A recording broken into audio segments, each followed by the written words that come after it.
बिस्मिल्लाहिर्रहमानिर्रहीम। अस्सलामु अलैकुम वरहमतुल्लाहि वबरकातुह।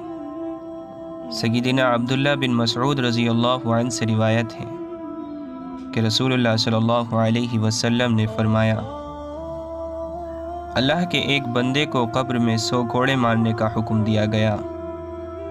वह मुसलसल अल्लाह से दुआ करता रहा और माफ़ी मांगता रहा, यहाँ तक कि उसकी सज़ा में कमी कर दी गई और सिर्फ एक कोड़ा बाकी रह गया। उसे एक ही कोड़ा मारा गया तो उसकी कब्र आग से भर गई। जब उससे अजाब दूर हुआ तो उसने फरिश्तों से पूछा, तुमने मुझे किस जुर्म पर कोड़ा मारा है?